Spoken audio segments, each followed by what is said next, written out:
How's it going, guys? Cameron here with Canadian Gamer coming at you with another video.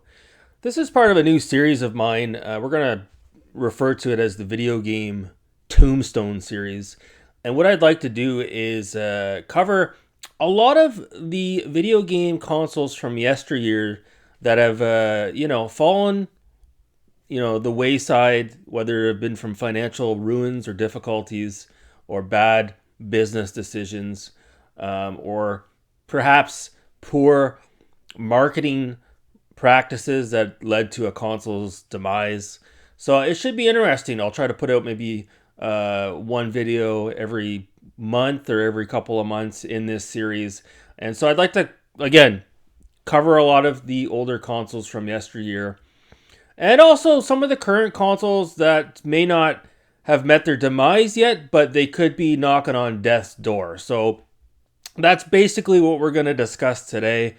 It's not going to be a long video. Just want to sort of get the conversation started and hear from you guys your thoughts and opinions on this. But today we're talking about the Blaze Evercade.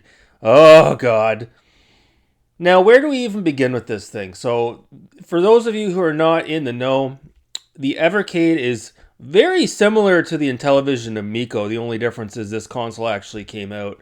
It's powered by a chipset that you most commonly see in like maybe a smartphone from 2011, 2012. Very archaic hardware, if you will.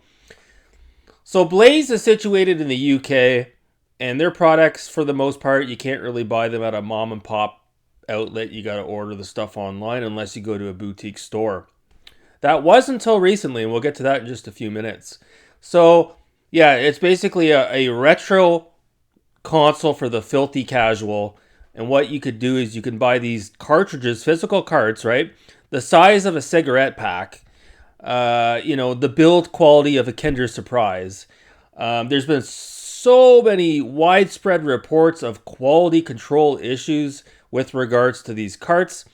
I was watching a live stream last night from DJC Game Studios, and they were playing a cart, and this was a cart that was all buggy.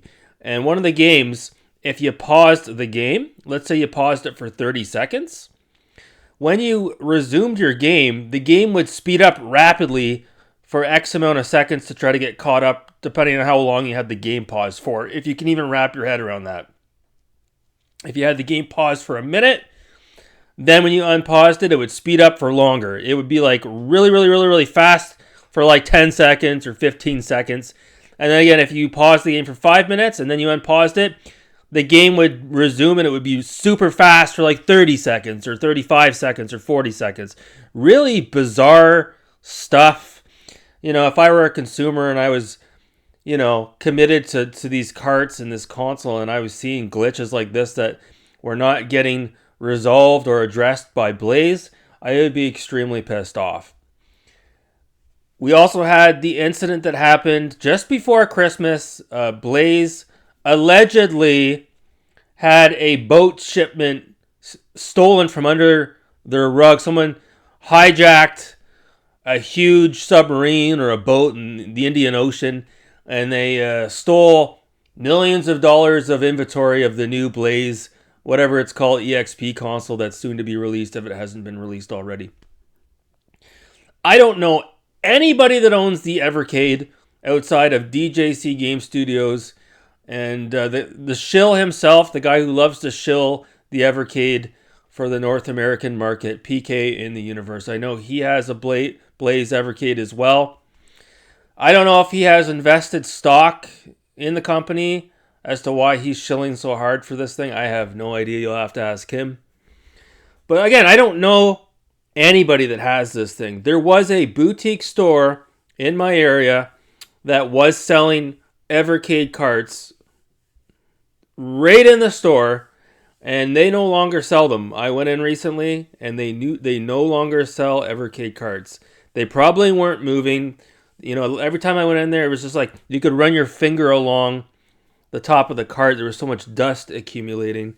So, at the end of the day, it makes you wonder how much more viable this product can sort of remain, and as it tries to penetrate a niche audience, the hyper casual, if you will, the 40-something-year-old that doesn't have time to invest in these open world, massive in scale God of War video games and wants to have just a quick bite-sized experience, pick up and play some of these Dizzy games that you can get on the Evercade, the Pico collection. Oh God, don't even get me started. A lot of the ROMs they have on their carts, they're the Euro region ROMs.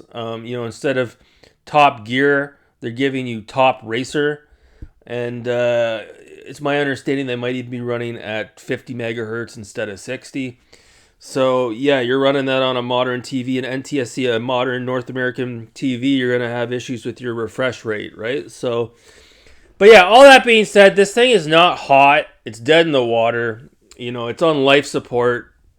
Nobody's talking about the Evercade outside the niche audience, the hardcore cult that surrounds this thing. I don't see this thing getting out of 2023 alive. I really don't. I think it's going to be another name on the video game Tombstone. And if I'm wrong, then, I'll return in 2024 and apologize. But as I see it right now, I don't think this thing's going to make it out of 2023. We're just slowly... I don't even know if we're out of it. We're still in the midst of a terrible economy right now. Especially in Canada and the US. And, when you're talking about purchasing, I think maybe you can purchase these cartridges on Amazon.com.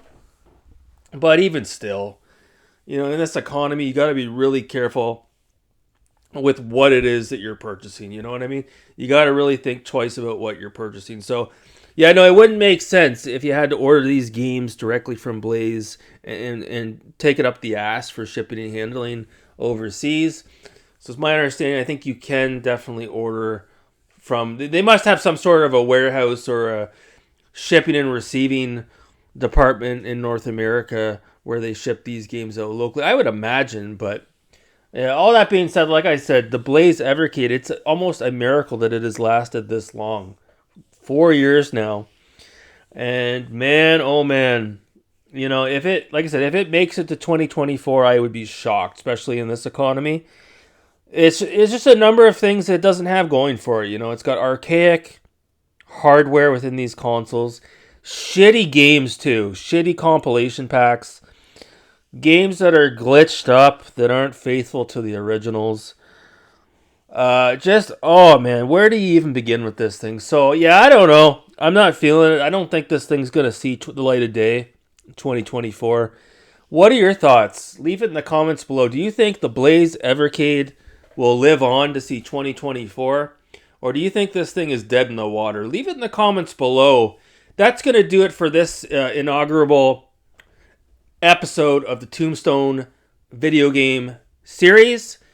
We'll come back with something a little bit later. Maybe we'll talk about the Atari Jaguar. Maybe we'll talk about the 3DO or the Sega Saturn. So, yeah, so that's going to do it for this video, guys. Thanks so much for watching. Have a great day.